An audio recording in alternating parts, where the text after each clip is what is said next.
सुप्रभात विद्यार्थीगण, आज हम हिंदी के व्याकरण के अंतर्गत समास को लेंगे। सर्वप्रथम हम समास की परिभाषा लेते हैं। समास का तात्पर्य है संक्षिप्तीकरण, दो या दो से अधिक शब्दों से मिलकर बने हुए एक नवीन है कि नया शब्द एवं सार्थक जिसका कोई अर्थ निकलता हो उसे हम समास कहते हैं। उदाहरण लें, जैसे रसोई के लिए घर, इसे हम रसोई घर भी कह सकते हैं।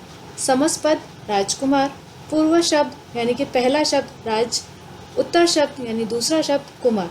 समास विग्रह राजा का कुमार। अब हम देखते हैं समास के प्रकार। समास के भेद यानी कि प्रकार उसके 6 हैं। अव्ययभाव समास, तत्पुरुष समास, कर्मधारय समास, द्विगु समास, द्वंद्व समास, बहुव्रीहि समास। आइए अब हम एक एक समास को विस्तार से समझेंगे। पहला है अव्ययभाव समास। जिस समास का पहला पद यानी कि पहला शब्द प्रधान हो और वह अवयव हो उसे अव्ययभाव समास कहते हैं। अब पहले तो अवयव किसे कहते हैं? अवयव अर्थात जिसका कभी व्यय न किया जाए, जो लिंग वचन कारण के कारण कोई परिवर्तन नहीं आता, उसे अवयव कहते हैं। एक उदाहरण मैं आपको समझाऊं, जैसे प्रतिदिन हम शब्द लेते हैं, उसमें एक वाक्य ले, मोहन प्रतिदिन आता है, तो मोहन है वो पुल्लिंग है।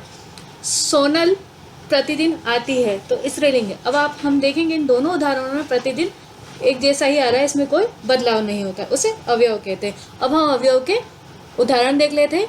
यथा मति, मति के अनुसार, आजीवन, जीवन भर, यथा सामर्थ्य, सामर्थ्य के अनुसार, यथा शक्ति, शक्ति के अनुसार, यथा विधि, विधि के अनुसार, भरपेट, पेट भरकर, हर रोज, रोज रोज, बेशक, शक के बिना, निडर, डर के बिना, यथा क्रम, क्रम के बिना।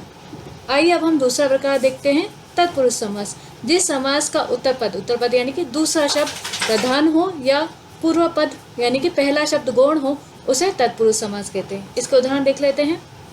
तुलसीदास कृत, तुलसी द्वारा कृति यानी कि रचित। राजपुत्र, राजा का पुत्र।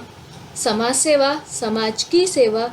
राष्ट्रभाषा, राष्ट्र की भाषा। देवी पुत्र, देवी का पुत्र। रत्न जड़ित, रतन से जड़ित। हिमालय, हिम का आलय। धर्म विमुख, धर्म से विमुख। अब देखते हैं हम तीसरा प्रकार, कर्मधारय समास।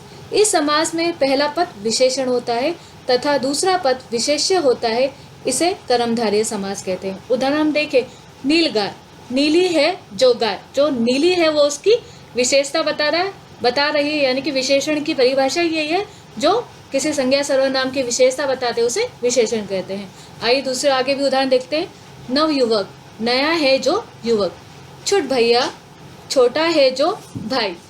चंद्रमुख, चंद्रमा के समान मुख। नील कमल, नीला कमल।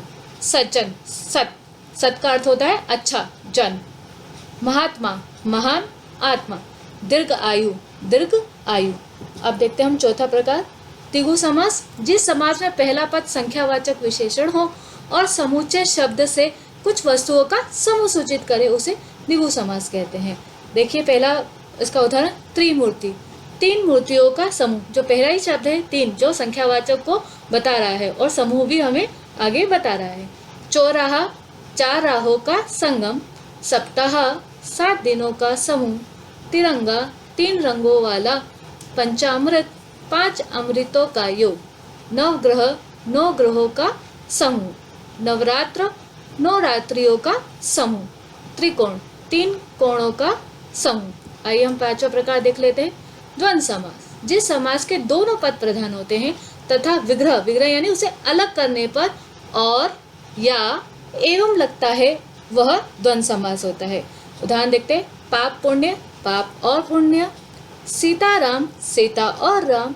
राधे कृष्ण, राधा और कृष्ण। जीवन मरण, जीवन या मरण आया।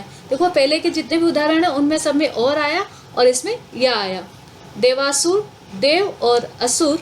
धर्माधर्म, धर्म और अधर्म। छठा प्रकार देखते हैं, बहुव्रीहि समास। इस समास में दोनों पद गौण होते हैं तथा अन्य पद प्रधान होता है, उसे बहुव्रीहि समास कहते हैं। यानी कि इसमें दोनों पद है वो गौण हो जाते हैं, अन्य इसके अलावा जो पद होता है, शब्द होता है, वह प्रधान होता है। जैसे पहला देखते हैं, दशानन, 10 है आनन यानी कि मुख जिसके, तो रावण। नीलकंठ, नीला है कंठ जिसका, शिव। लंबोदर, लंबा है उदर यानी कि पेट जिसका, गणेश। श्वेतांबर, श्वेत है जिसके अंबर, यहाँ पर अंबर हम आकाश से नहीं वस्त्र से ले रहे हैं, वह है सरस्वती। यहाँ हमारा समास का पॉइंट है वो समाप्त होता है। धन्यवाद।